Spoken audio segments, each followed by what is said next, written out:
Welcome to Study Rankers. इस video में हम पढ़ेंगे सूरदास के पदों को। कवि सूरदास का जन्म सन 1478 में माना जाता है। एक मान्यता के अनुसार इनका जन्म मथुरा के निकट रुनकता या रेणुका के क्षेत्र में, जबकि दूसरी मान्यता के अनुसार दिल्ली के सीही में माना जाता है। इनके गुरु महाकवि वल्लभाचार्य थे तथा अष्टछाप कवियों में ये सबसे अधिक प्रसिद्ध रहे। ये वात्सल व श्रृंगार के श्रेष्ठ कवि माने जाते हैं। इनकी कविता में ब्रज भाषा का निखरा रूप दिखता है। सन 1583 में परसौली में इनका निधन हुआ। इनकी प्रमुख रचनाएं हैं सुरसागर, साहित्य लहरी, सुरसारावली। दिए गए पाठ में कुल 4 पद दिए गए हैं। पहले पद में गोपियाँ उद्धव पर व्यंग करते हुए कहती हैं कि वे बेहद भाग्यशाली हैं जो कृष्ण के पास रहकर भी उनके प्रेम में नहीं बंधे। वे कहती हैं कि आप ज्ञानी हैं, परंतु हम ब्रज की भोली गोपियाँ कृष्ण के प्रेम में ऐसी कृष्णमय हो गई हैं जैसे गुड़ की मिठास से आकर्षित होकर चींटी गुड़ में चिपक जाती है। दूसरे पद में गोपियाँ कहती हैं कि उनके मन की इच्छाएं मन में ही दबकर रह गई हैं। उन्हें कृष्ण के लौटने की आशा थी और यही आशा उनका जीवन का आधार था, परंतु अब उद्धव के योग संदेश ने इन सबों पर पानी फेर दिया। वे विरह की अग्नि में जल रही हैं और उनके सब्र का बांध टूटा जा रहा है। तीसरे पद में गोपियाँ उद्धव से कहती हैं कि कृष्ण ही उनके लिए एकमात्र सहारा हैं। जैसे हारिल पक्षी अपनी लकड़ी के टुकड़े को कभी नहीं छोड़ता, उसी प्रकार हम भी कृष्ण को कभी नहीं छोड़ सकती। दिन रात सोते जागते हम उनका ही ध्यान करती हैं। वे उद्धव द्वारा दिए गए योग संदेश को कड़वी ककड़ी के समान मानती हैं। चौथे पद में गोपियाँ उद्धव से कहती हैं कि मथुरा जाकर कृष्ण ने राजनीति सीख ली है। वे पहले से ही चतुर थे और अब अधिक चतुर बन गए हैं। वे उद्धव को कहती हैं कि तभी तो तुम्हें यहाँ हमारे पास योग का ज्ञान देने के लिए भेजा है। वह दूसरों से तो अनीति व अन्याय छोड़ने की बात करते हैं, किंतु हमारे साथ अन्याय करते हैं।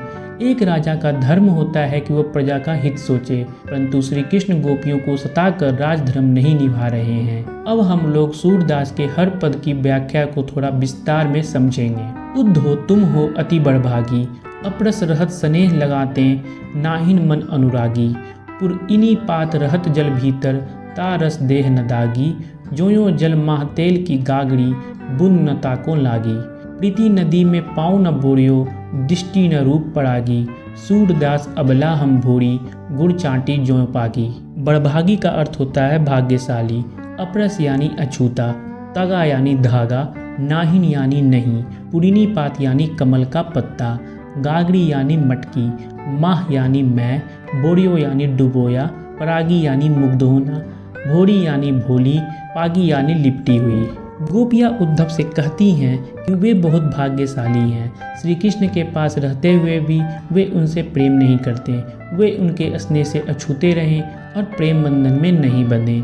वे उद्धव से कहती हैं कि आप कृष्ण के साथ रहकर भी प्रेम बंधन से उसी प्रकार मुक्त रहें जिस प्रकार कमल का पत्ता हमेशा जल में रहता है, परंतु उस पर जल का एक भी दाग नहीं लग पाता, या तेल की मटकी जो जल के भीतर डुबाने पर भी उस पर जल की एक बूंद भी नहीं ठहरती है। परंतु हम तो भोली भाली अबलाएं हैं जो अपने प्रिय कृष्ण की रूप माधुरी पर उसी प्रकार आसक्त होकर उनके प्रेम में मोहित हो गई हैं, जैसे चींटी गुड़ पर आसक्त होकर उसके ऊपर चिपट जाती है और फिर उससे अलग नहीं हो पाती है और वहीं अपने प्राण त्याग देती है। अब हम लोग काव्य सौंदर्य देख लेते हैं। इस पद में ब्रज भाषा का प्रयोग हुआ है, संबोधनात्मक शैली का प्रयोग किया गया है, प्रीति नदी में रूपक अलंकार है, पुरइनी पात तेल की गागड़ी और गुड़ चाटी ज्यों पागी में दृष्टांत अलंकार है। अब दूसरा पद, मन की मन ही मांझ रही, कहिए जाई कौन पै उद्धव, नाही परत कही। अवधि आधार आस आवन की, तन मन बिथा सही।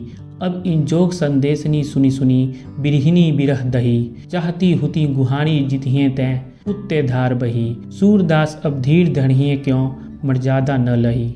मांझ यानी मैं, अवधि यानी समय, आधार यानी सहारा, आवन की यानी आने की, बिथा यानी पीरा, दही यानी जली, बिरह यानी बिछुड़ना, गुहारी यानी रक्षा के लिए पुकारना, धार यानी योग की धारा, धीर यानी धैर्य, धरी यानी रखे, मर्यादा यानी मर्यादा, न लही यानी नहीं रखी।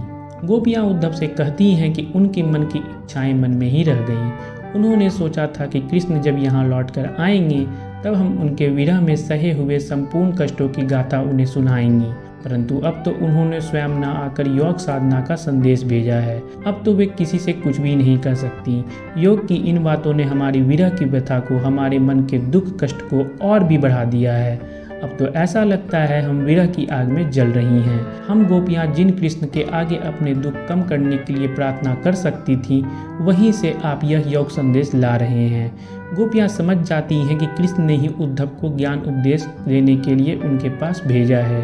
अब वे कैसे धीरज रखें। वे कहती हैं कि श्री कृष्ण ने उनकी मर्यादा का भी ध्यान नहीं रखा, इसलिए उनका धैर्य भी जवाब दे रहा है। अब काव्य सौंदर्य देख लेते हैं।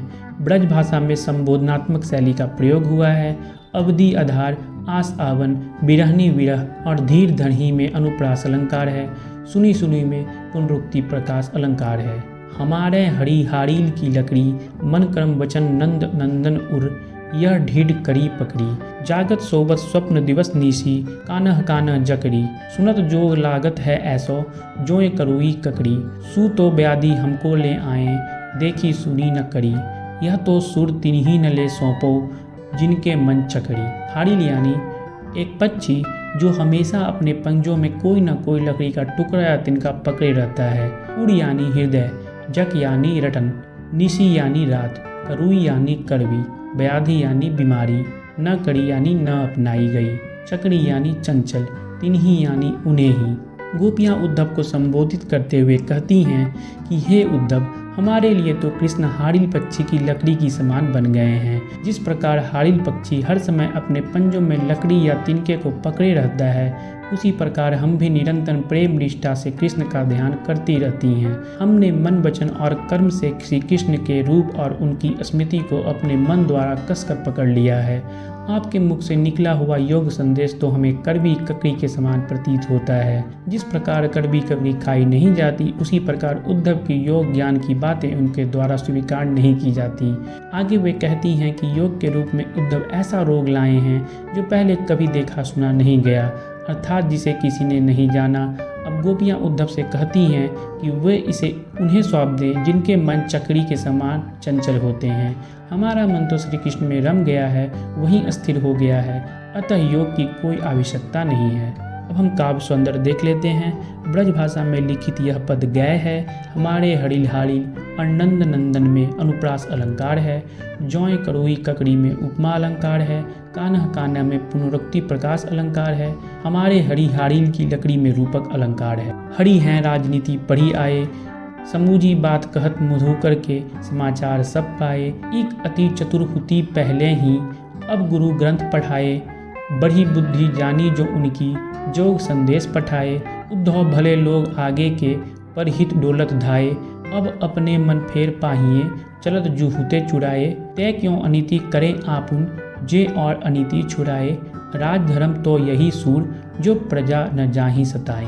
पढ़ी आए यानी सीख आए, मधुकर यानी उद्धव, पठाए यानी भेजे, हुते यानी थे, आगे के यानी पहले के, पढ़ित यानी दूसरों की भलाई, डोलत धाये यानी दौड़ते फिरना, फेर पाहिए फिर से पा लेंगी, आपुन यानी स्वयं, अनीति यानी अन्याय। गोपियाँ कहती हैं कि श्री कृष्ण ने राजनीति पढ़ ली है। गोपियाँ बातें करती हुई व्यंग्यपूर्वक कहती हैं कि वे तो पहले से ही बहुत चालाक थे, पर अब उन्होंने बड़े बड़े ग्रंथ पढ़ लिए हैं, जिससे उनकी बुद्धि और भी बढ़ गई है।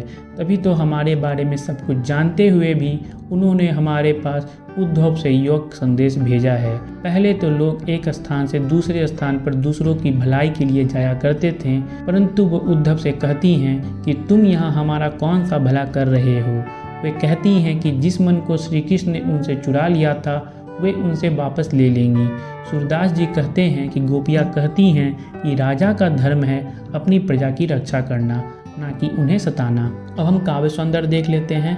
ब्रज भाषा का सुंदर प्रयोग हुआ है। कहीं कहीं तत्सम और देशज शब्द भी मिलते हैं। जोग संदेश में समासिक प्रयोग है। समाचार सब, गुरु ग्रंथ, बड़ी बुद्धि और अब अपने में अनुप्रास अलंकार की छटा दिखाई पड़ती है। अगर यह वीडियो आपको पसंद आया हो तो इसे लाइक कर दें और हमारे चैनल को सब्सक्राइब कर दें।